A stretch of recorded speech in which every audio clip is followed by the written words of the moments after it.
20s, and 30s, praising Nazism. Yeah. Or in this case, this guy because it comes from the top. They make it seem like it's all right. Racist things. And I just want to say, Jim said we don't live in a racist nation.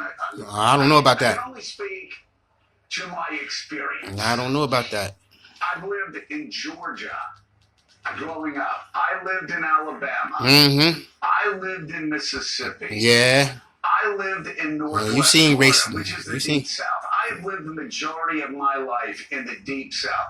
And I will tell you, through elementary school, middle school, high school, college, perhaps somewhere else in the darkness on the edge of town, there were racists and bigots talking I already this know. way.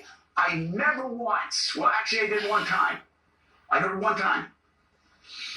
One time. But other than this one time, I never heard this sort of talk. I never heard, and I grew up not in a bubble. We lived in a very middle-class family with Southern Baptist churches. I never once heard this kind of talk growing up. This is not normal. Maybe it's been normalized over the past few years, but this is not normal. And I grew up in the deep, deep South. And I'll just say, I've told this story before, I'll say it again. Because it explains the remarkable change that the South went through and how we took great pride at one time in being part of the new South. I was in first grade, and Mississippi, 1969, got integrated. That was just a few years after the civil rights killings in Philadelphia, Mississippi, which was just right down the road from where I went to elementary school. We were standing in line. We were about to get lunch, and this young kid said it made a racist slur against a young black girl. I still remember all these years later, a student teacher, she probably went to Mississippi State or Ole Miss and was probably, in her first year at Northeast Elementary School. She went over and she grabbed this kid by the ear and said, well, you might smell too if you didn't have indoor plumbing. And I remember her grabbing his ear, probably couldn't do that today, dragging him out screaming, taking him to the principal's office, and we didn't see him in class again for 3 days.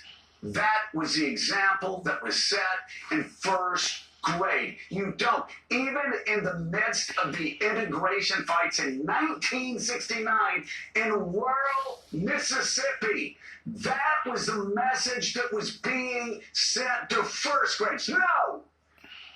We live in a new South. We live in a new nation.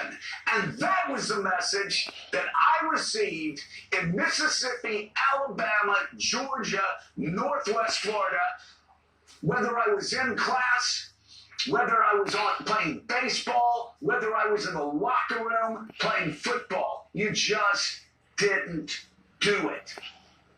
And now for our leaders? Yeah, leaders. To be nodding and winking, saying, oh, kids will be kids. No, Yeah. kids won't No, be because kids. that's the way they are, and they got it from them. We teach our children better than that.